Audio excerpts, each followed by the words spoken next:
Hi, so I'm David Colls. I'm a consultant with ThoughtWorks, and ThoughtWorks is a local but also a global software development and organisational consulting organisation.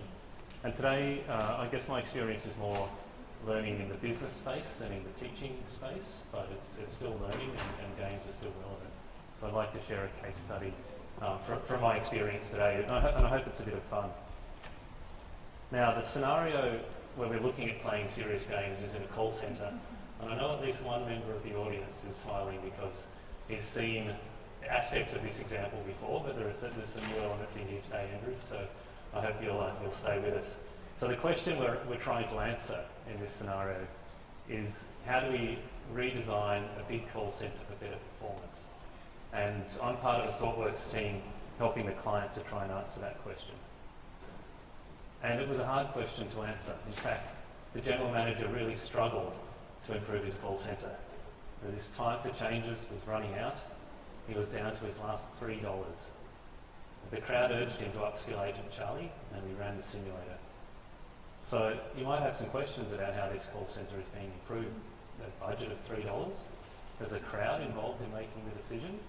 There's a simulator involved. What kind of business is this? Well, I'll get back to that, but I'll try and give a bit more context to the grey suit style before we get back into the gaming. So this is a big call centre, a really big call centre, 200,000 calls a day being handled by up to 10,000 agents. There are about 500 products, but nobody really knows for sure. That gives some idea of the complexity, and it runs 24 hours a day and 7 days a week. And within this call centre, there's a big improvement program being run. And that's looking at fundamentally changing the way staff are managed and the way that telephony infrastructure connects calls from customers to agents under the hood.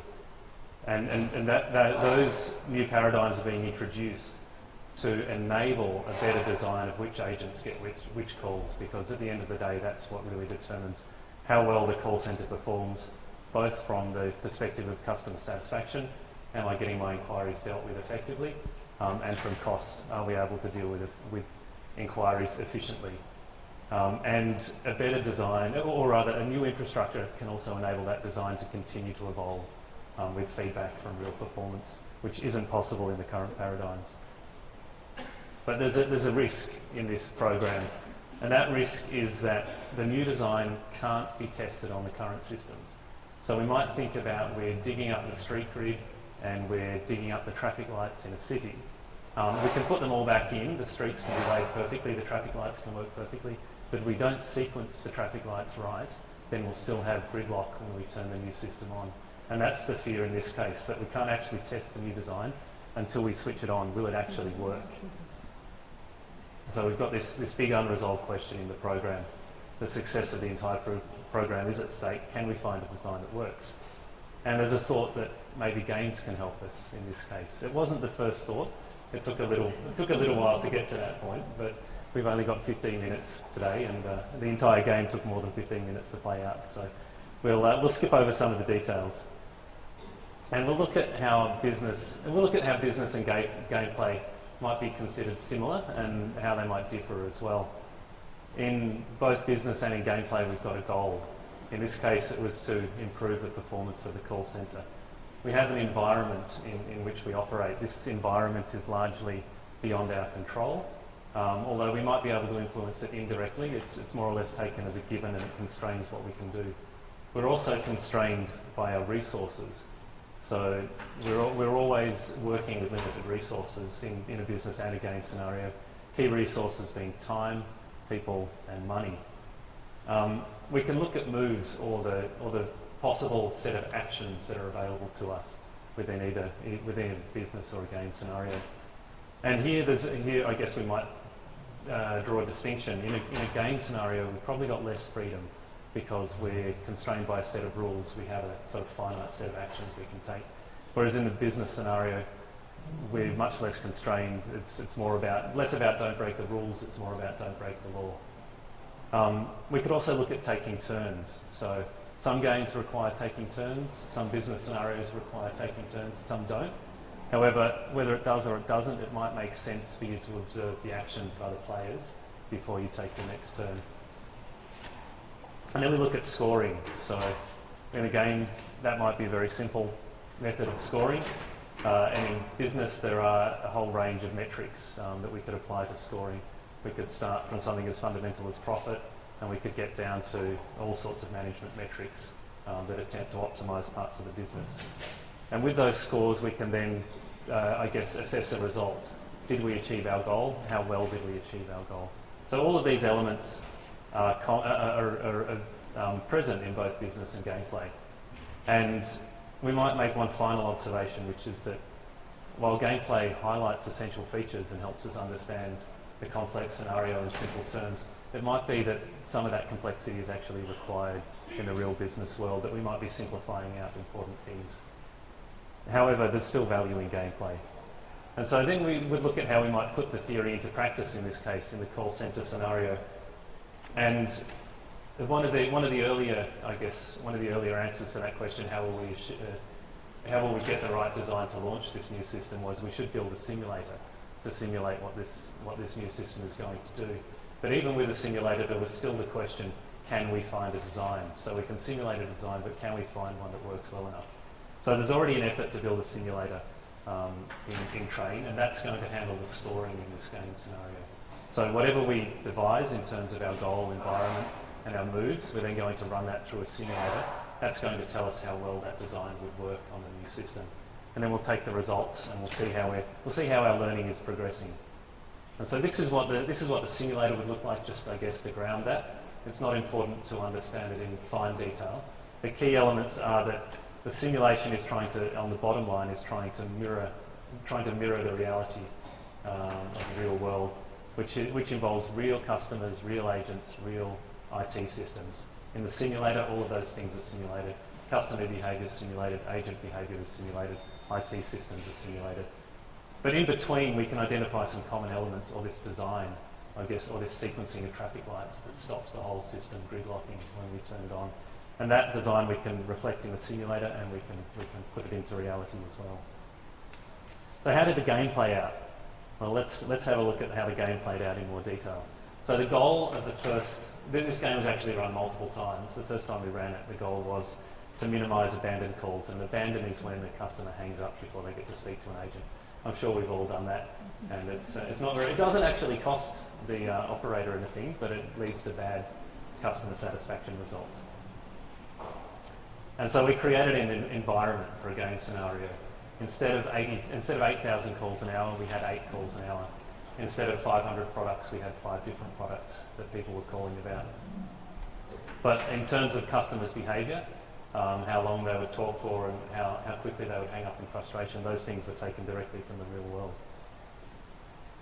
And we looked at limited resources, and it's hard to see this fuzzy image, but each of the players had 4 minutes to start with and $20 budget to spend within this game scenario. We later reduced that 4 minutes down to 2 minutes because 4 minutes was far too long. And then they had a range of moves available to them. The moves that we came up with and the prices for them were more or less based on how the business envisaged managing staff with the new system in place. So it was possible to hire new agents, it was possible to give them new skills, and it was possible to train up their skills in particular types of inquiries. Each of these came with a cost, so that was an assessment that the player had to make, how to spend their limited resources wisely. There was one further action that came at no cost, and that was changing the IT systems, because there were things that could be done in the IT systems that basically came at no cost. And then we took it in turns to take moves. And so to take something that's fairly dry and to, well, actually lubricate it with a bit of beer and some chocolates as prizes, and create a social environment and I guess a bit of performance environment as well, really helped this game sort of come together and achieve its learning outcomes. The crowd was really good at making helpful and less than helpful solutions, suggestions to the player who was taking their turn, as you can imagine. And the players actually composed their strategy up on the whiteboard in front of the whole group, and then we would run the simulator, and everyone would wait eagerly to see if Johnny had beat Freddie, and if so, what bragging rights would ensue. And then we would sit there and wait while the simulator chugged away, and then we would get a result, and we'd put the results up sort of Top Gear style on a leaderboard. And we gradually saw the improvement of the design of the call centre and the performance improving over the course of about a half-an-hour session where we ran people through one after the other. And interestingly, the guy who won there, Graham, he didn't know anything about call centre design. He was just a canny Scot who sat back and watched how the game unfolded and chose to play at the last possible moment and came up with a winning strategy as a result. And then what some of the managers who were involved in this process said, what some of the senior leaders said, well, what the winner has done is add agents and implement default routing. That was the IT change that had no cost. And this is just like our newest operation. So what he's done is validate that the game has been able to find a design at least as good as all of the real-world business activity has found for the current system. So what we have here is a real confidence boost that we're on the right track. That using this sort of approach, we could design a new system with at least as good a performance as we're seeing in the current state of the world. We got more outcomes. This was a very simple scenario, but we could see there was value in developing the simulator further to get to a production scale. This was great for, there were teams who were looking at staff management, there were teams who were looking at technology. They found it hard to communicate with one another before. After playing the game, there were no communication problems. Everyone understood what they were trying to do. And we had a great communications resource to involve other people in the program. So it wasn't a matter of sending out a PowerPoint deck, it was saying, come and play the game and you'll understand what we're all about here. And then we changed the mechanics and we did it all again. I guess we wanted to gradually up the complexity, moving more towards the production scenario. We had a new goal, environment and scoring that incorporated the concept of transfers. So transfers where you get handed from one agent to another aren't good for customer satisfaction and they also cost the call centre operator. And that new scenario gave us new results. So there were new strategies that performed well under this scenario, and the old strategies that won in the last iteration of the game were hopeless in this scenario. And that gave us another learning. What we measure will affect what we design. And so it was very important to get the measures right for this program. So what happened next? More people played the game, and I think I'm running ahead of time. More people played the game, and as I said, it was a really effective communications tool.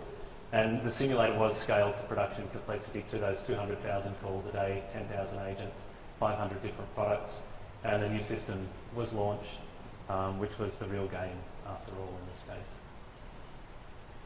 So we look at those outcomes. I guess what I drew from this, and I guess it's just intended as a case study rather than a piece of learning research, is that the game provided validation for the approach. It gave the team confidence that they were following the right approach and they could amplify that approach. It provided focus to the team. What we're trying to do is improve the design under the constraints that we've set ourselves. And it provided a great way to share knowledge around a team with very disparate and detailed specialities when you start to look at the management of staff in large call centres and the design of technology that underpins those call centres. And while there were lots of other, I guess, initiatives from the team that brought this project in, that accelerated this program and brought in a good launch design, this was one element that really enhanced the learning about what the team was trying to achieve. And so I'd say that the game scenario really helped accelerate the program and achieve a better launch result at the end of the day. So you might be asking, can we do this if we don't have a simulator? Because the call centre simulator sounds like a pretty complex piece of kit. It was, but the good news is that there are lots of other alternatives you can use to get that scoring part into the game. And the actual design of the game was much less effort and didn't involve any technology at all. As you can see, it was just whiteboards and sticky notes and Sharpies and texters on the wall. So I'd encourage you, if you have a scenario that you think could benefit from a serious game that's constructed to try and understand a complex world a bit better, then I'd encourage you to go out and prototype something quickly and see if it works. So thank you very much.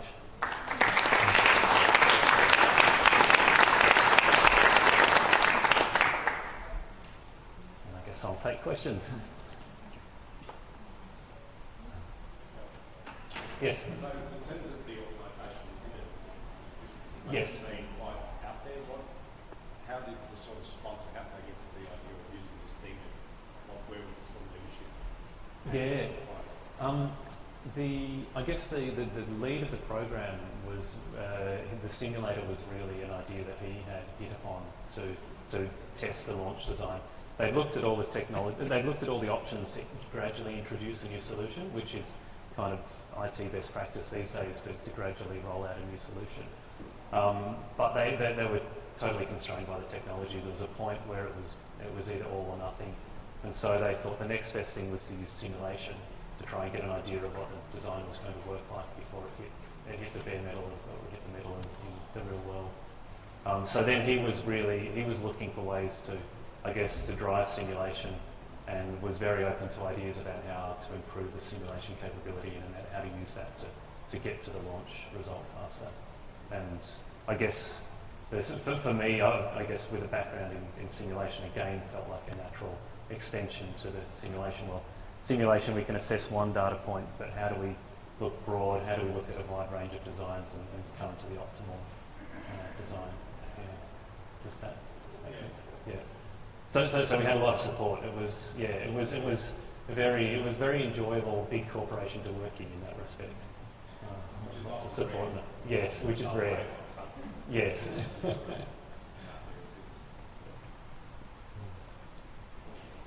Jeremy. What was the, I guess that was sort of face-to-face, what was the ratio of, I guess, facilitators to participants? Yeah, there were really just one host of the game. So there were probably 4 people involved in setting up the game scenario over a couple of days in terms of just brainstorming what it could look like. We started with the goal and we worked from there. But then when it came to playing the game, I think we had 2 30-minute slots into the first time that we did it, and we put people through 2-minute intervals through those slots. And yeah, I think you saw about half of the results list from the first. So the teams would go in teams of 4 or 5. Probably had about 20 people in a performance, if you would call it that. One facilitator, but a team that was one facilitator who was I guess hosting. Then there was someone to run the simulation, and scribe the results on cards and stick them up on the walls. And then there was a group of about 20 people actually playing, but not all of them would come up and take a turn at the wall in that time slot. But the mix could easily be adjusted to support different sizes of groups. And it was really important for that host to know what was going on and to be able to guide the group through their learning, and actually had to shut down some people who thought they had the answer early on before the whole group could uncover it themselves.